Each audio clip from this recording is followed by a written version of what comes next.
Okay, then, and even through 1913, Uranus was still, plus they'd met one more time, Jung and Freud met one more time sometime, I think it might have been September, but at a conference where Freud, or Jung was lecturing, but Freud happened to sit in on a talk, and Freud passed out. Freud was watching it and then he just passed out, and Jung had to carry him out. And that was the last time they met with each other, was on Uranus opposing his sun. So Uranus opposing the sun. So this was shaking up a lot of things. So then it started the being involved with the First World War, the Uranus, and then through 15, Uranus is squaring his moon, So there had to be some, this is the first hit of the Uranus square the moon was while he was running he was the commandant of the internment camp.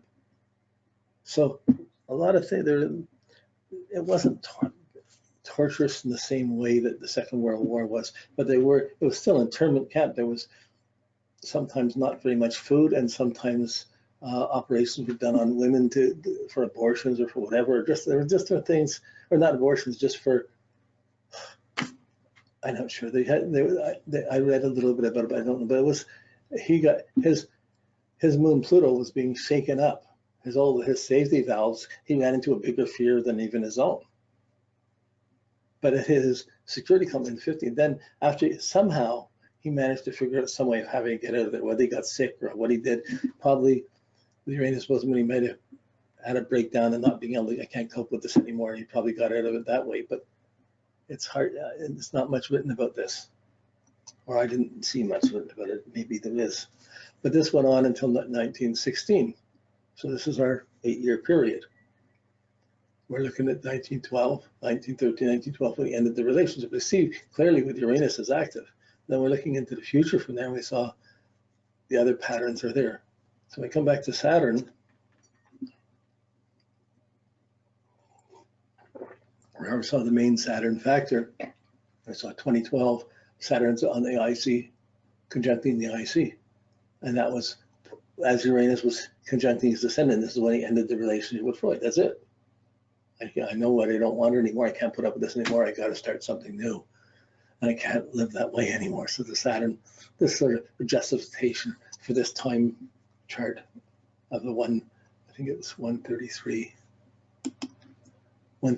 Aquarius ascendant, yeah. So there's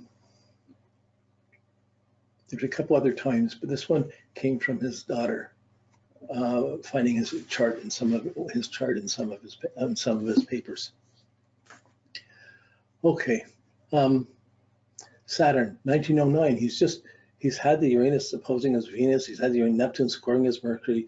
But the dream of traveling to America, and that he went on the dream. But Saturn, going in the dream, Saturn was squaring his Mercury. So he had work to do, and his squaring his Venus, he wasn't happy. He wasn't happy with the. Why wasn't he happy? Because Uranus opposing it. He's not being appreciated. He's struggling to get what appreciation is yet. His vision is opening up from the Neptune, but he's discontent. Maybe not getting paid enough, not being appreciated enough, being second command or something like this, or going along, but not doing what he wanted. The Saturn and the Venus. So you redefine your values then with Saturn. So they're working together, but he's already redefining his values based on not fitting in. He's getting more disassociated. Then by 1910, Saturn squares the Sun and squares the Ascendant. So they're still relating, but it kind of went a little bit more. It wasn't easy. Their differences still continued to go on. It wasn't so critical. The real critical thing they already knew, but they hadn't broken the codependency. They still had interactions and were working together and doing things together. And this was a Saturn struggle through 1910 and 1911. By 1911, the Saturn hit the moon. Going to 1912. This was the trigger of the final thing. I'm not getting what I need. I need to live a different way. Saturn's putting pressure on the way I'm living. I don't feel appreciated. I want this. This is not nice. It could be making me sick. I'm depressed. Like, I got to change the way I'm living. I need to change this. So we don't know what the story is going on with his wife or family or kids or whatever it was. I don't know that half of the story, but we're just working this around, looking at his relationship to Freud. And so he began to be having to redefine his lifestyle, or feeling that Saturn works giving you depression and holding you back, and then forcing you, showing you a problem that you have to work to make an effort to get out. So thinking of working on his own, thinking of breaking away. He probably was thinking strongly with Saturn on the moon, until Saturn was on the moon and Saturn came along and Uranus hit his ascendant at February, March of 1912, then it opposed the Sun, and then Saturn opposed his, then hit conjuncted his IC. So all these things, I'm not part of this anymore. I'm at it. Boom. It's amazing he even held his marriage together through that. But it was the Freud and the career, it was bringing that breakup through this point. The marriage held steady, even though it was what some would call questionably a marriage. It was a marriage, but he was the flaky guy.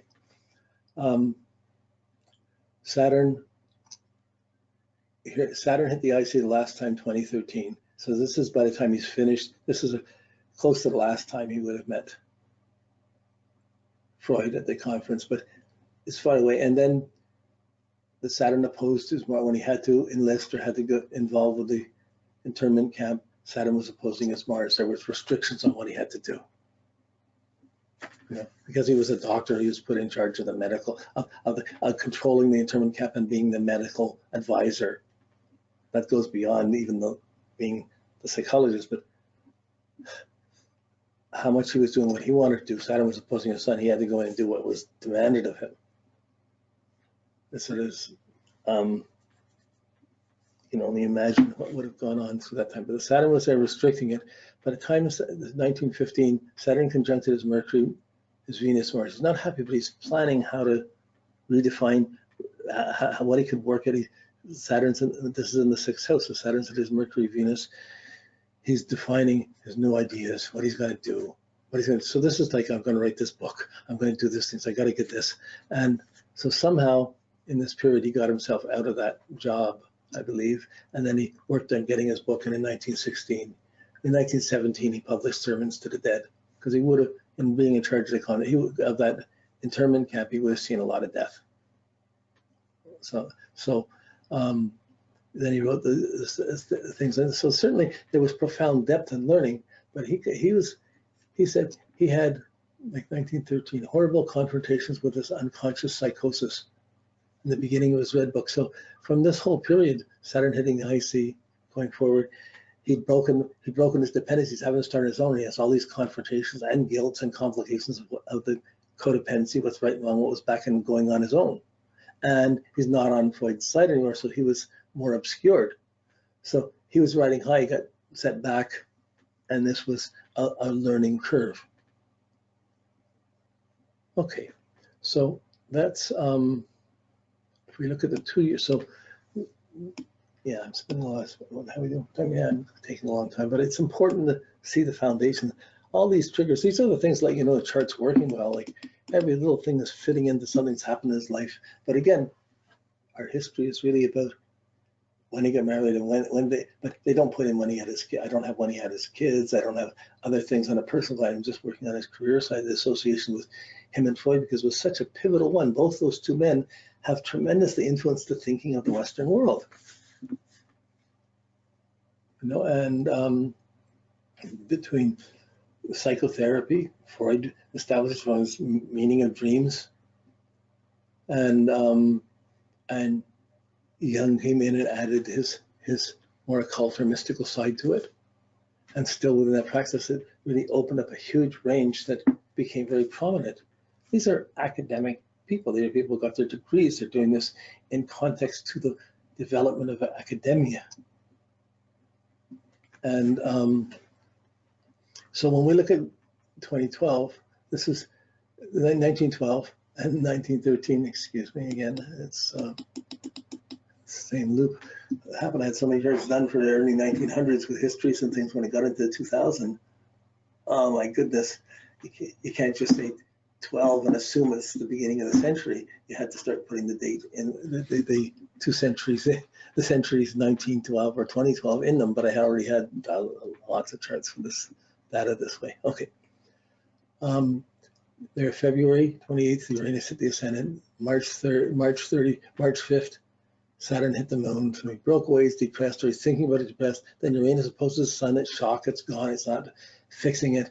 Then Uranus opposes the sun again. Really, it stayed within a degree. Like at 319, it went back to 328, it went back to 319. So really from probably the beginning of April, all the way straight through to the end of June, to the end of June, Uranus was within a degree of opposing a sun. So this was the letting go, the shock, the breaking away, the lack of confidence, the shaking up one's confidence. He certainly was traumatized or shaken up by this letting go. But by June, Mars was conjuncting his sun. So this was probably around the time he would, whether it broke away before or whether he pushed it at that point to break away. We got the year, I couldn't find the date when the actual meeting, when it was actually said, if there was a specific date. But there was nothing from the past. Everything was breaking away. But by June, he's fairly active. Do we have something for June? No, but right after he split with Freud, he was isolated in his professional life. Yeah, and that got exacerbated through the World War I.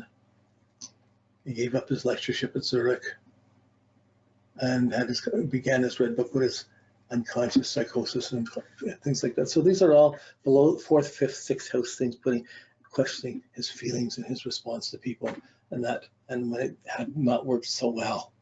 Of course, the thing with that Neptune sun, he can blame himself easily too. So Uranus is conjuncted the ascendant, and then at the end of this, by July, then it came another factor, Neptune squaring his Jupiter. This is the beginning of what he would probably call dealing with the psychosis, because there's temptations of view, what's right, what's wrong, and Neptune and Jupiter, belief, faith, understanding, were struggling with each other. What was right? This was the beginning of his red book. This is what he called his horrible confrontation with unconscious psychosis. And unconscious psychosis like symptoms. So he's certainly been through a lot, and he lost everything. He's having to start again. This is a big change, because, see, when he married his wife and they started bringing another woman into it after 3 or 4 months, she accepted it. She took it. She went along with it. She wouldn't throw it away. So he had a strong impression on his wife, strong enough to accept that. But with Freud didn't accept his deviance, his varieties, and stood up to him, and he had broke away from it because he wasn't being accepted for that. And then once he did, it hit a nerve around him. When the common sense is probably he should have left a long time ago, but he was using it to improve his position. It was like a double standard. So anyways, this Neptune Jupiter was the beginning of really confusing of his understanding and testing really what's right, what's wrong, what's faith, what's understanding, what's belief. Where do we go from here? So the Jupiter came in, and that would have been through the summer. Then it was calm through September, October, but by December, Jupiter then, having been affected by the Neptune, conjuncted the Mars, I have to do something, conjuncted the midheaven by the end of November. So certainly the push was, I got to do my own thing, And the Jupiter Mars exaggerated the anger or the assertiveness. But by 1912, by December, Saturn's on his IC, and Uranus is on his conjuncting his ascendant, and where it holds through all the way through until the end of January into February. Uranus is on the ascendant. So this was, by the end of the year, it's gone. It's bad. He's on his own. It's starting over. It's new. So 5 years later, you look back at things like, you say, oh, I was glad that it's a good thing that happened. When you're in it, you don't feel like you're losing everything what's happening. It's really a big shock. His confidence and his career was interwoven with Freud's, and yet it broke away. It really broke away because he didn't fit in. He was going a different way, really. So